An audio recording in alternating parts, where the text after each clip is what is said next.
ओम शांति। 23 जून 2023 के धारणा के मुख्य सार सुने।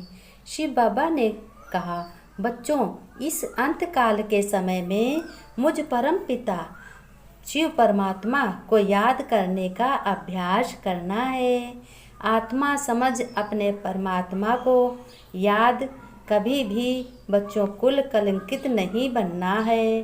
बाबा ने कहा अपने परम पिता परमात्मा शिव बाबा को कि तुम बच्चे ईश्वरी बच्चे हो तो ऐसा कर्म नहीं करना जो उनके नाम बदनाम हो। कुल कलंकित नहीं बनना है। किसी भी समय पर अपने पिता से अपना हाथ छुड़ाने की कोशिश नहीं करनी है। बाबा ने कहा कुछ बच्चे देखो, लौकिक में ही देखो, बच्चे हाथ छुड़ाकर भागने लगते हैं। जब उनको सही रास्ता बताओ तो उनके कुछ समझ में नहीं आ रहा, तो यही मन बच्चे करते हैं कि चलो यहाँ बैठेंगे ही नहीं, तो ये भागना हुआ ना, ये सुनेंगे नहीं ऐसी बात, तो ये भागना हुआ। तो बाबा ने ये भी बताया, जैसे तुम अलौकिक में बच्चे अपने पिता से ज़बरदस्ती हाथ छुड़ाने की, भाग जाने की कोशिश करते हैं, तो तुम कहते हो मेरा बेटा हाथ छुड़ाकर भागने की कोशिश कर रहा है, या हम बात बता रहे हैं तो सुन नहीं रहा है, या हमारे पास बैठता नहीं है, गलत संगत में जा रहा है, तो क्या हमारा नाम बदनाम करोगे? तो तुम यही कहते हो क्या हमारा नाम बच्चों तुम बदनाम करोगे? साथ रहो, दोस्तों का संग चढ़ जाएगा, तब मेरे कुल का नाम बदनाम होगा और मेरी इज्जत जाएगी कि इस बाप तो बहुत अच्छा है, लड़के कैसे निकले हैं। तो बाबा ने कहा तुम्हें अपने परम पिता परमात्मा शिव बाबा का हाथ और बाप का साथ हर वक्त रखना है।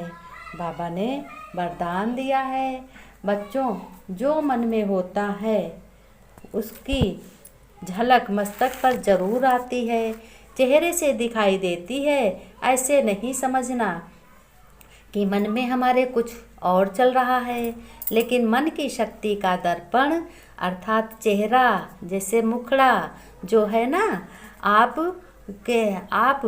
के होते हम ज्ञान सुनकर खुशी से नाचते हैं। बच्चे कहते हैं कि तुम बाबा हम आपका ज्ञान सुनकर खुशी से नाचते हैं। तो बाबा कहते हैं हाँ, तुम्हारा चेहरा तो दूर से ही मालूम हो रहा है, तुम तो खुशी की झलक तुम्हारे चेहरे से बहुत अच्छी दिखाई दे रही है, चमक दिखाई दे रही है। और कहते हैं बाबा तुमने ज्ञान सुनकर भगवान परम पिता को पहचान लिया है, इसीलिए तुम्हारे चेहरे की रौनक बढ़ गई है, चेहरे की खुशी की झलक बढ़ती जा रही है। हम बहुत खुश हैं। अब बच्चों ने कहा हम बहुत खुश हैं।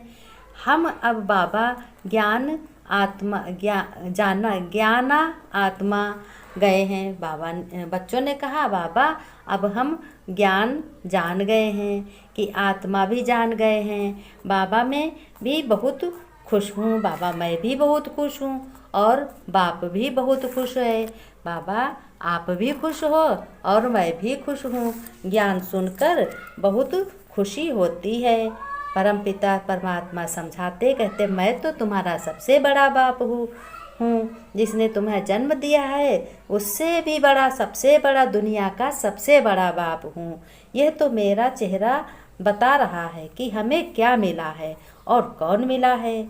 ऐसा आज जिसने शरीर का जन्म दिया, बच्चे कह रहे हैं परमपिता शिव से कि बाबा हमारा चेहरा बता रहा है कि हमें क्या मिला है और कौन मिला है। सभी लोग कहते भी हैं कि तुम जब से ज्ञान सुनने लगे हो तब से तुम्हारे दिमाग की बात अच्छी लगती है, किसी की गलत बात तुम्हारे दिमाग में नहीं फंसती है, तुम गलत सुनना नहीं पसंद करते हो, वहाँ रुकते नहीं हो, तो तुमको एकांत अच्छा लगता है, अपने बाबा से बातें करते हो। बच्चे कहते हैं हाँ हमने जान लिया है, हमें आज पहचान हो गई है कि हमें भगवान परमपिता परमात्मा मिल गया है। उसका आज तक हमें उसने जितना बताया, जितना हमारे शरीर के बाप ने नहीं बताया, जिससे हमने जन्म लिया है, जिसने हमको पाल पोस के इतना बड़ा किया है। आज तक ये ज्ञान उसमें भी नहीं था। आज ये पारलौकिक का पिता जो सबसे बड़ा बाप है वो हमें ज्ञान दे रहे हैं। फिर बाबा कहते हैं बच्चों होमवर्क ले लो, स्लोगन ले लो जो तुम दिन भर अपने मन में चलाते रहना मन बुद्धि से। कहा जब सरल स्वभाव तुम्हारा होगा, सरल बोल, सरल शुभ कर्म होंगे, तब तुम अपने परम पिता का नाम रोशन कर सकोगे। बाबा ने कहा देखो बच्चों, अपने मन में यही विचार रखना कि हमें अपना स्वभाव बहुत सरल बनाना है, बहुत ही सरल बोल बनाना है, सरलता से शुभ काम करना है, सरलता से सभी अच्छे अच्छे काम करने हैं। कोई भी काम हो उलझ के मत करो कि हाय बहुत काम है, कैसे करें, क्या करें, शरीर नहीं चलता, ये कभी मत सोचना बच्चों। बाबा ने कहा ना, बाबा कह रहे हैं ये बच्चों ये कभी मत सोचना। हमेशा ये मन बुद्धि से समझना कि हमारे परम पिता परमात्मा भगवान हमारे साथ है, तो हमें किसी भी काम की किसी को कहने की ज़रूरत नहीं है। कितना भी भारी काम हो हम और बाप दोनों लोग कर लेंगे। एहसास होना चाहिए तुम्हें, ये अनुभव होना चाहिए कि सर्वशक्तिमान बाप हमारे साथ है। कहते नहीं जिसका हाथ सिर पे है भगवान का उसको किस बात की चिंता, उसके तो सारे काम बने ही पड़े हैं। अब लोग भगवान कहते, वही भगवान तुम्हारा पिता है बच्चों, उसका नाम रोशन करना है। ओम शांति।